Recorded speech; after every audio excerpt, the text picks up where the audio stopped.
E aí, pessoal, estamos de volta com o nosso estudo sobre figuras de linguagem, parte 2. Cecília Meirelles já falava sobre a língua do nhen, nhen, nhen.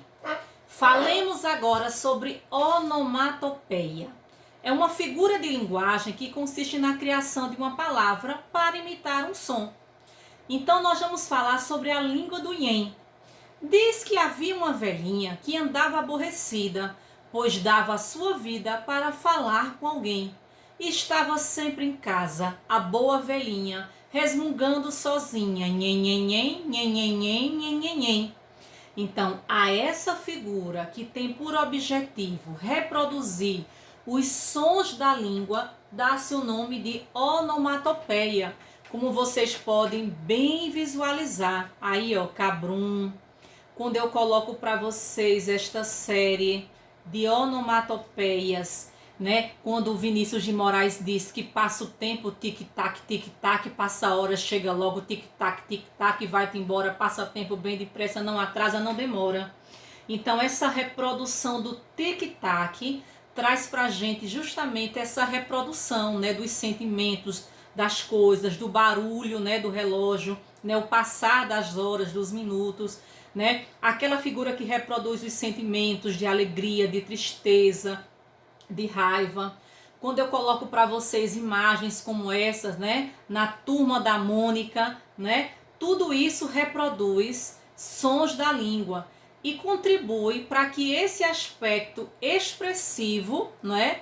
Não só do ponto de vista fonético, mas a reprodução do barulho, do som propriamente diz. Cococoró, cocococococó, fez o galo às 6 da manhã, né? Nessa tirinha de H aí, ó, sabe por que gosto de cães? Eles não têm opinião própria, porque eles só sabem dizer au, au, au, au, au, au, au, au, au, au. Reprodução dos sons. Tudo isso é onomatopeia. Então eu trouxe para vocês aqui um verdadeiro acervo para que não fique dúvida. Só quer dizer, o próprio barulho, né, do carro, nesse movimento, o creque do biscoito quando você está mastigando. Tudo isso são exemplos de figuras de linguagem. Falemos agora sobre figuras de inversão. A mais comum é a chamada de hipérbato. O hipérbato diz respeito a uma figura de inversão a partir dos termos da oração. Drummond já dizia: passeiam à tarde as belas na avenida. O mais comum seria que você empregasse o sujeito iniciando a oração. Na ordem direta nós teríamos: as belas passeiam à tarde na avenida. A partir do momento que você inverte o sujeito, traz o predicado para frente da oração, então essa é a inversão mais comum que existe, chamada de hipérbato, porque você inverte a oração propriamente dita. Quando você coloca: do tamarindo a flor abriu-se há pouco, na ordem direta nós teríamos que há pouco a flor do tamarindo abriu-se. Então, ele é mais comum do que a gente imagina. Vocês lembram do hino nacional? E o sol da liberdade em raios fúlgidos brilhou no céu da pátria nesse instante. Talvez vocês nunca tenham percebido, mas a ordem direta do hino seria: e o sol da liberdade brilhou em raios fúlgidos. Ou seja, o que foi que brilhou em raios fúlgidos? O sol da liberdade. Onde? No céu da pátria. Quando? Nesse instante. Então, ela também funciona como uma figura de expressividade. Mas será, professora Viviane, que quando a gente troca a ordem dos termos da oração, isso serve, afinal de contas, para quê? Por exemplo, quando eu coloco que morreu o presidente, ao invés de afirmar que o presidente morreu. Quando você começa pelo predicado da oração, morreu o presidente, a ênfase do emissor é na morte e não no sujeito presidente. Quando você inicia o texto por o presidente morreu, a ênfase passa a ser no sujeito e não na morte propriamente dita.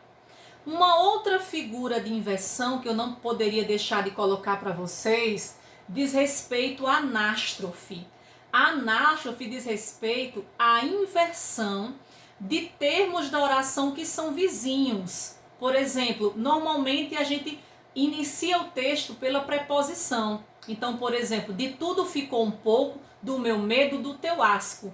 Na ordem direta nós teríamos que um pouco ficou de tudo, do meu medo e do teu asco. Então, quando você inverte a posição de palavras vizinhas, dá-se o nome de anástrofe. Então, por exemplo, quando o Mário Quintana colocou tão leve estou, ao invés de dizer que estou tão leve, quando eu coloco por Fernando Pessoa, nação porque reencarnaste, povo porque ressuscitou, ou tu, ou que eras a haste, assim se Portugal formou. Na ordem direta nós teremos, assim Portugal se formou. Então, relembrando aqui pra gente, o hipérbato diz respeito a uma inversão que é forte. Você troca totalmente os termos da oração. Você começa pelo predicado ao invés do sujeito. Anástrofe não. Você vai inverter os termos da oração de termos o quê? Vizinhos. Tudo bem? Vamos aqui falar em síncase. O que é síncese? A síncese diz respeito também a uma figura de inversão. Só que nós poderíamos dizer que se trata de um hipérbato exagerado. Por exemplo, quando Camões afirmava, a grita se alevanta ao céu da gente. Essa oração, esse texto, parece não fazer sentido. Concordam comigo? Na ordem direta nós teríamos que a grita da gente se alevanta ao céu. Então, isso é um hipérbato exagerado. É quando você muda totalmente os termos da oração. Falemos agora sobre pleonasmo. O pleonasmo é uma figura de expressão que consiste também numa repetição, só que não é do som vocálico, desta vez não é no som consonantal, nem inversão de palavras e ou expressões. O pleonasmo, eu queria deixar bem claro para vocês que ele pode ser utilizado do ponto de vista expressivo, conhecido como uma figura de linguagem, e ele pode ser utilizado do ponto de vista vicioso. Por exemplo, vi com meus próprios olhos. Esse é um pleonasmo vicioso.